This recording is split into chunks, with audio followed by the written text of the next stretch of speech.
Hello बच्चों, अपन वापस आ गए हैं एक नई वीडियो के साथ। नेक्स्ट पॉलीमर की वीडियो है ये, है ना। और इसके अंदर अपन बहुत सारी बातें को डिटेल में देखेंगे, ठीक है। तो अपन पढ़ने वाले हैं टाइप ऑफ पॉलीमराइजेशन रिएक्शन। तो पॉलीमराइजेशन कितने टाइप के होते हैं, पॉलीमराइजेशन रिएक्शन कितने टाइप की होती है। तो पॉलीमराइजेशन रिएक्शन बच्चों दो टाइप की होती है, एक होता है एडिशनल टाइप की, एक होता है कंडेंसेशन टाइप की। कंडेंसेशन में कोई ना कोई वाटर का मोलिक्यूल होगा, एसिड का मोलिक्यूल होगा, जैसे H2 हो गया। कंडेंसेशन का मतलब होता है कोई मोलिक्यूल बाहर निकलना, क्या होता है ना, कोई मोलिकुलर बाहर निकलना। एडिशन का मतलब होता है जुड़ना, एडिशन का मतलब क्या होता है, जुड़ना। तो यहाँ पर कोई एडिशन, जब एडिशनल रिएक्शन चलेगी, क्या कौन सी रिएक्शन चलेगी, एडिशन रिएक्शन चलेगी, तो उसके अंदर कोई भी मोलिक्यूल बाहर नहीं निकलेगा, है ना।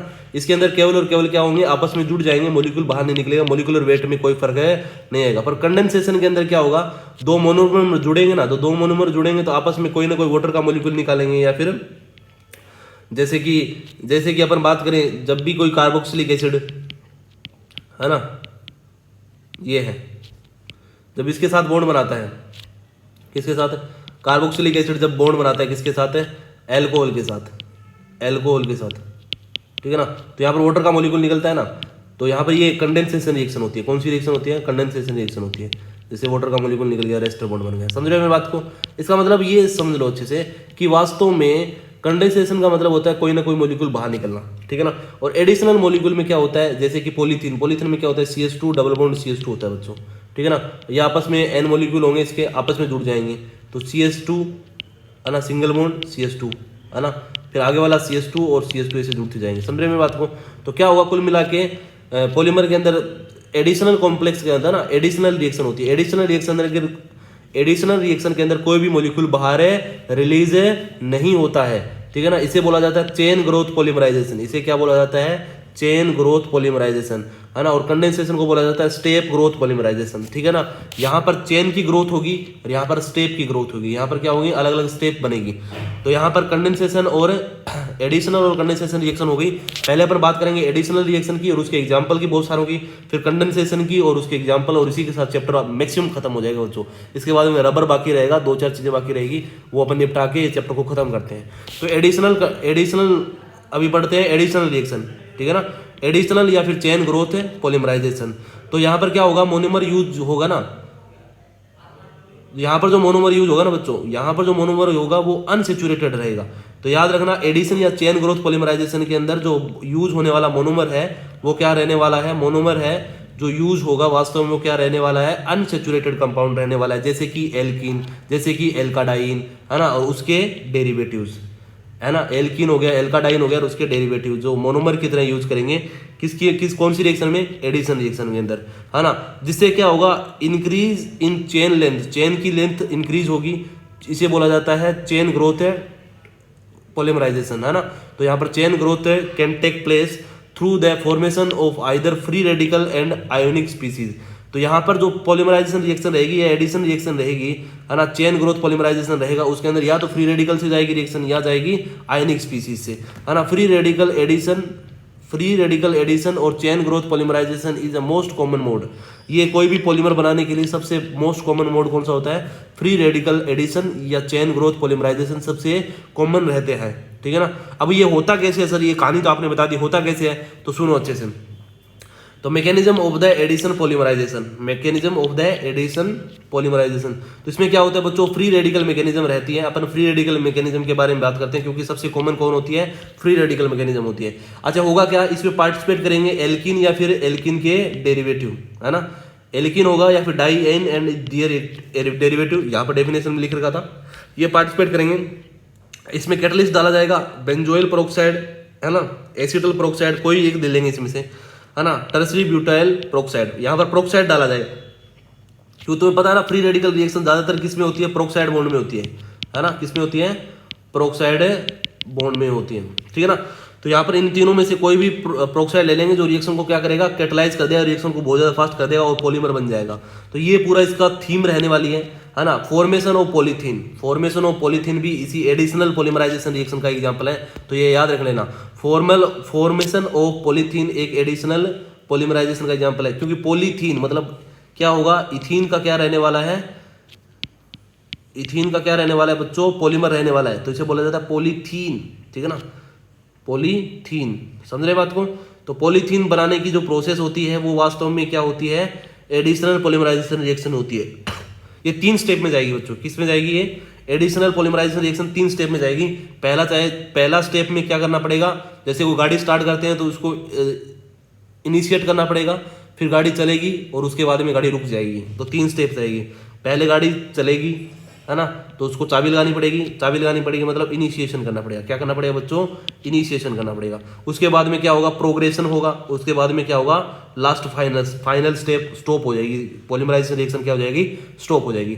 तो यहाँ पर कोई भी फ्री रेडिकल एडिशन रिएक्शन चलती है ना, फ्री रेडिकल एडिशन रिएक्शन चलती है तो 3 स्टेप में चलती है। पहले होता है इनिशिएशन स्टेप, उसके बाद में होता है बच्चों प्रोग्रेशन स्टेप, और उसके बाद में लास्ट में होता है टर्मिनल स्टेप या फिर स्टॉपिंग स्टेप। समझ रहे हो मेरी बात को? ये 3 स्टेप के दौरान ये 3 स्टेप फॉलो होगी। 3 स्टेप के दौरान क्या हो जाएगा? पूरी रिएक्शन है बंद हो जाएगी बच्चों। और बहुत ज्यादा इंपॉर्टेंट है, बहुत ज्यादा इंपॉर्टेंट है। और अपन ये पहले ही पढ़ चुके हैं, जब मैं एल्केन पढ़ा रहा था ना तुमको, तब मैं बता चुका हूं तुमको, ठीक है ना। ये तो यहां पर बताओ कैटलिस्ट कौन है? Benzyl peroxide. ये रहा बेंजाइल पेरोक्साइड। यहां पर ये देखो बेंजीन, है ना, और यहाँ पर भी बेंजीन, और यहाँ पर ये बीच में है वो बॉन्ड है पेरोक्साइड बॉन्ड, ठीक है ना। इसे बोला जाता है बेंजाइल पेरोक्साइड। जब इसको लाइट की प्रेजेंस में, तुम्हें पता है लाइट और हीट की प्रेजेंस में पेरोक्साइड बॉन्ड टूट जाता है, फ्री रेडिकल बनाएगा। तो यहाँ पर क्या होगा? आइसो जो यहाँ पर होगा ना, टूटेगा बॉन्ड, तो दोनों इलेक्ट्रॉन आपस में टूट जाएंगे। दोनों के दोनों बॉन्ड के दोनों इलेक्ट्रॉन होंगे ना, वो क्या होंगे? इक्वली टूट जाएंगे, ठीक है ना। तो यहाँ पर क्या बन जाएगा? फ्री रेडिकल बन जाएगा। यहाँ पर एक इलेक्ट्रॉन ये अपना वापस ले लेगा, ये इलेक्ट्रॉन भी अपना वापस ले लेगा। तो यहाँ पर बन गया बच्चों फ्री रेडिकल, है ना। फ्री रेडिकल में क्या होगा? यहाँ से सुनो अच्छी सी कहानी, ये पहले भी आ चुकी है ये रिएक्शन। तो यहाँ पर क्या होगा? इसमें से, इस बॉन्ड में से, यहाँ पर जो बॉन्ड है ना, यहाँ बॉन्ड में से, ये बॉन्ड के दोनों इलेक्ट्रॉन में से टूटेगा, है ना। ये बॉन्ड अपना वापस ले लेगा और ये बॉन्ड अपना वापस लेके CO2 गैस बाहर निकाल देगा। CO2 गैस बाहर निकल के और यहाँ पर बनेगा फिनाइल रेडिकल। ये रहा फिनाइल रेडिकल। ये फिनाइल रेडिकल होता है ना, वो एक इनिशिएटर की तरह काम करता है, ये कैटलिस्ट की तरह काम करता है। तो यहाँ पर जो कैटलिस्ट डाला है ना, जो कैटलिस्ट होगा लाइट की प्रेजेंस में डालते ही ये इसमें टूट जाएगा, इसमें टूटने के बाद में इसमें टूट जाएगा। और ये फिनाइल रेडिकल होता है ना, वो वास्तव में चेन को अब इनिशिएट करने का काम करते हैं। ये स्टार्टर है, ये चाबी है, गाड़ी को स्टार्ट करने वाली चाबी है। ये खड़ी गाड़ी और ये रही चाबी। तो गाड़ी किसके अंदर लग जाएगी? चाबी के अंदर है। मतलब गाड़ी के अंदर क्या लग जाएगी बच्चों? चाबी लग जाएगी, गाड़ी स्टार्ट हो जाएगी, है ना। तो ये क्या हो जाएगा? सुनो अच्छे से। यहाँ पर ये क्या होगा? ये बॉन्ड के इलेक्ट्रॉन टूटेंगे, ये बॉन्ड के इधर आ जाएगा और ये बॉन्ड के इलेक्ट्रॉन इधर आ जाएंगे, है ना। जैसे यहाँ पर फ्री रेडिकल बनेगा, ये फ्री रेडिकल इसके ऊपर अटैक कर देगा, है ना। तो यहाँ पर ये जब ये फ्री रेडिकल इसके पास आएगा ना, तब ये बॉन्ड इधर टूट जाएगा। यहाँ पर फ्री रेडिकल बन जाएंगे 2, ठीक है ना। एक फ्री रेडिकल के साथ ये रिएक्शन करेगा, तो जैसे आगे दिखा रखा है मैंने, है ना। यहाँ पर ये आके यहाँ जुड़ गया, देखो जरा, है ना, और फ्री रेडिकल बन गया। तो गाड़ी, ये रही चाबी, है ना। इसके अंदर, गाड़ी के अंदर चाबी लगाओ, स्टार्ट करो गाड़ी स्टार्ट हो गई है, गाड़ी स्टार्ट हो गई। अब इसको चलाना बाकी है बच्चों। चलाएंगे कैसे? सुनो अच्छे से। अब देखो तुम्हें क्या करना है, इसका पॉलीमराइजेशन करना है। इसका क्या करना है? ये क्या है? इथीन है। क्या है ये? इथीन है, ठीक है ना। इसका तुम्हें क्या करना है? पॉलीमराइजेशन करना है। तो ये पॉलीमराइजेशन के लिए इसकी यूनिट एक होगी या बहुत सारी यूनिट होगी? इसकी बहुत सारी यूनिट होगी बीकर में, है ना। तो बीकर के अंदर क्या होगी? बहुत सारी यूनिट रहेगी। तो देखो अब ये फ्री रेडिकल बन चुका है। ये फ्री रेडिकल दूसरी इस जैसी स्ट्रक्चर पर अटैक करेगा, है ना। और जब तक करेगा जब तक ये पूरे खत्म नहीं हो जाए बीकर के अंदर। समझ रहे हो ना मेरी बात को? अब देखो चेन इनिशिएशन स्टेप हो गया बच्चों, चेन इनिशिएट हो गई है। अब चेन इनिशिएट के बाद में अपना प्रोग्रेशन स्टार्ट होगा, है ना। तो सुनो अच्छे से। अब चलो चेन प्रोग्रेशन स्टेप पे। चेन प्रोग्रेशन स्टेप में क्या होगा? जो पिछली बार बना था, गाड़ी जो स्टार्ट हो चुकी थी, अब ये गाड़ी चलती जाएगी आगे की साइड और अपने जो होता है ना पैसेंजर को बिठाती जाएगी। तो ये रही गाड़ी स्टार्ट हो चुकी है और पैसेंजर को बिठाती जाएगी। जितने रास्ते में मिलेंगे उतने सारे पैसेंजर को बिठाएगी। तो ये रहा पैसेंजर, पहला पैसेंजर बिठा लिया। जैसे ये पास में आएगा ये टूट जाएगा, ऐसे टूट जाएगा और यहाँ पर फ्री रेडिकल बन गया, है ना। तो जैसे जैसे गाड़ी आगे बढ़ती जाएगी, गाड़ी की लेंथ भी बढ़ती जाएगी, समझ रहे हो क्या। तो यहाँ पर धीरे धीरे जैसे जितने पैसेंजर मिलेंगे ये इन सबको बिठाएगा और इतनी लंबी चेन बन जाएगी कि सारे सारे इतनी लंबी चेन बनेगी। इसे बोला जाता है चेन प्रोग्रेशन स्टेप, है ना। ऐसी चेन बीकर के अंदर एक नहीं बनेगी बच्चों, बहुत सारी चेन बनेगी, है ना। मान के चलो ये तो एक चेन है ना। साइड में क्या होगा?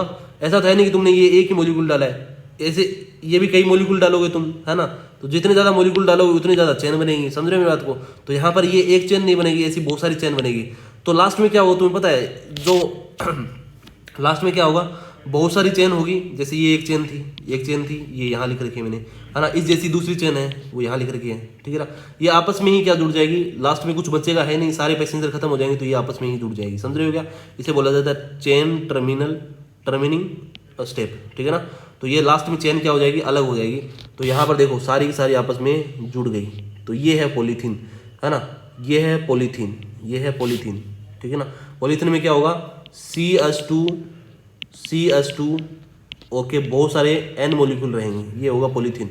तो होता क्या है, नेट रिएक्शन देख लो बच्चों, CH2 ये होता है इथीन, क्या होता है बच्चों, इथीन की रिएक्शन करवाते हैं पॉलीथीन बनाने के लिए। तो इसके N मॉलिक्यूल है, N मॉलिक्यूल मतलब कितने भी हो सकते हैं, है ना, वो आपस में रिएक्शन करेंगे तो क्या बनेंगे, CH2 सिंगल बॉन्ड CH2 और यहाँ पर ओपन वैलेंसी, यहाँ पर ओपन वैलेंसी, इस जैसे N मॉलिक्यूल, ये हो गया पॉलीथीन का फॉर्मूला। क्या हो गया, पॉलीथीन का फॉर्मूला। समझ रहे हैं बात को। तो यहाँ पर पॉलीथीन बन चुकी है, और पॉलीथीन बनने की प्रोसेस, है ना, एक एडिशनल पॉलीमराइजेशन रिएक्शन का एग्जांपल है, और उसको समझने के लिए अपन ने एक एग्जांपल की सहायता से समझा बच्चों। मेरे हिसाब से तुम्हें समझ में आ गया होगा, मैं आगे बातों को स्टार्ट करता हूँ, ठीक है ना।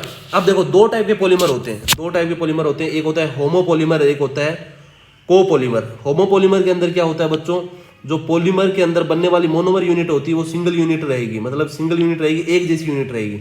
मैं मान के चलो कि पॉलीथीन के अंदर क्या होता है, पॉलीथीन के अंदर सारी यूनिट क्या रहती है, CH2 ही तो रहती है, अरे हाँ है ना, CH2 रहती है ना। इसका मतलब वहां पर जो यूनिट रहने वाली है वो सारी एक जैसी है, शक्ल में एक जैसी है। तो अगर वहां पर सिंगल मोनोमर स्पीसीज रहती है तो बनने वाला जो पॉलीमर होगा उसका नाम होगा होमोपॉलीमर बोल देंगे, उसको कैटेगराइज करके अपन क्या कर देंगे, होमोपॉलीमर है। होमो मतलब एक जैसे, पॉलीमर मतलब जिसमें मोनोमर यूनिट एक जैसी होती है, उनको बोला जाता है होमोपॉलीमर, ठीक है ना।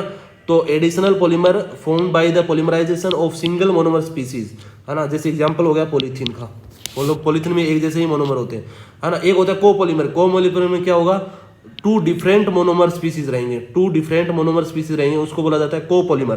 जैसे कि बात करेंगे ये रहा, एक होगा 1,3-ब्यूटाडाइइन और स्टाइरिन, 1,3-ब्यूटाडाइइन और स्टाइरिन के मिक्सअप से क्या बनेगा, ब्यूना N बनेगा, सिंथेटिक रबड़ बनेगा। कैसे बनता है सुनो, देखो 1,3-ब्यूटाडाइइन, देखो CH2 double bond CH single bond CH double bond CH2, इसका नाम होगा 1 2 3 4, इसका नाम होगा 1,3, ब्यूटा डाइइन, ठीक है ना। देखो एक नंबर पे है और 3 नंबर पे है, इसलिए बोल दिया जाता है इसको 1,3 ब्यूटा डाइइन। समझ रहे मेरी बात को। अब देखो एक मिनट 1,3 ब्यूटा डाइइन की स्ट्रक्चर देख लेना अच्छे से, CH2 double bond CH single bond CH double bond CH2। देखो 1 नंबर 2 नंबर 3 नंबर 4 नंबर, इसे बोला जाता है 1,3 ब्यूटाडाइइन, इसे बोला जाता है 1,3 ब्यूटाडाइइन, है ना। और इसकी रिएक्शन किसके साथ करा दी अपन ने, स्टाइरिन के साथ करा दी। स्टाइरिन क्या होता है, सुनो अच्छे से, स्टाइरिन होता है CH डबल बॉन्ड CH2 और यहाँ पर होती है C6H5, है ना। तो ये होता है, क्या होती है बच्चों, स्टाइरिन होती है, क्या होती है, स्टाइरिन होती है, ये रहा स्टाइरिन। अब देखो होगा क्या, पॉलीमराइजेशन रिएक्शन के अंदर क्या होगा तुम्हें पता है, यहाँ पर ये टूटेगा आपस में, अब तुम्हें जुड़ने वाले हैं, ये आपस में जुड़ने वाले हैं। तो ये कार्बन इसके साथ जुड़ने वाला है, ये कार्बन किसके साथ जुड़ने वाला है, इस कार्बन के साथ जुड़ने वाला है। तो इस कार्बन के साथ जुड़ेगा ना, तो बच्चों क्या होगा तुम्हें पता है, ये बॉन्ड होगा ना, ये बॉन्ड टूटेगा, फ्री रेडिकल बनाएगा, फ्री रेडिकल में ये बॉन्ड इधर शिफ्ट होगा, ये बॉन्ड इधर शिफ्ट होगा, ये बॉन्ड भी इधर शिफ्ट होगा, ये बॉन्ड भी इधर शिफ्ट होगा। समझ रहे हैं बात को। तो यहाँ पर बनने वाली स्ट्रक्चर, इसकी स्ट्रक्चर देखना, पॉली फ्री रेडिकल की कैसे बनेगी, CH2 free radical CH free radical CH free radical CH2 free radical. समझ रहे हैं मेरी बात को। और यहाँ पर बनेगा CH2 सॉरी देखना CH2, यहाँ पर एक फ्री रेडिकल, यहाँ पर ये कोई बॉन्ड नहीं है, ठीक है ना, यहाँ पर कोई बॉन्ड नहीं है, यहाँ पर भी फ्री रेडिकल और यहाँ पर C6H5, ये फ्री रेडिकल बन गए बच्चों। इस फ्री रेडिकल ने इसके साथ रिएक्शन करके क्या बना लिया, CH2, है ना, और CH और C6H5 and CH2 free radical बन गया इधर की साइड। और इधर वाला फ्री रेडिकल वापस से किसी न किसी के साथ बॉन्ड बनेगा, इधर वाला ये फ्री रेडिकल होगा वो किसी न किसी के साथ इधर बॉन्ड बनाएगा, और ये दोनों फ्री रेडिकल आपस में बॉन्ड बना के क्या बना लेंगे, CH डबल बॉन्ड CH और आपस में जुड़ जाएंगे। कुल मिला के क्या हो रहा है तुम्हें पता है, ये बॉन्ड टूटेगा, ये बॉन्ड टूटेगा, ये बॉन्ड टूटेगा, ये बॉन्ड टूटेगा। समझ रहे हो मेरी बात को। और यहाँ बॉन्ड बनेगा नया। तो देखो ये है पॉलीमर, ये तो है पॉलीमर, और ये है 2 मोनोमर यूनिट। मेरे हिसाब से समझ में आ गया होगा। तो ये यहाँ पर देखना अच्छे से, 1,3 ब्यूटाडाइइन और स्टाइरिन आपस में रिएक्शन करेंगे तो देखो यहाँ और यहाँ, इस कार्बन और इस कार्बन के बीच में बॉन्ड टूटेगा, इस कार्बन और इस कार्बन के बीच में बॉन्ड टूटेगा, और फ्री रेडिकल के दौरान यहाँ बॉन्ड बनेगा। तो तो यहाँ पर जब पॉलीमर बनेगा तो पॉलीमर में यहाँ से देखो, यहाँ पर बॉन्ड टूट चुका है, यहाँ बॉन्ड बन चुका है नया, है ना। और ये रहा वापस से स्टाइरिन, ये स्टाइरिन है, ये है 1,3-ब्यूटाडाइन, इसे बोला जाता है ब्यूना एस, इसे बोला जाता है ब्यूना एस। इसी यूनिट की बार बार रिपीटेशन से बनता है ब्यूना एस। समझे बात क्या?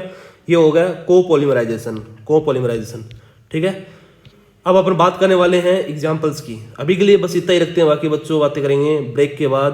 धन्यवाद। सीबीएसई के जो नतीजे आए हैं और जो बच्चे छाए हैं, मुबारकबाद भाई, उन्हें तो दुनिया सलाम कर रही है। लेकिन हम जैसे स्टूडेंट्स का क्या, यानी वो जो कम मार्क्स लाते हैं या कभी कभी फेल हो जाते हैं, टेंशन न करो रे बाबा।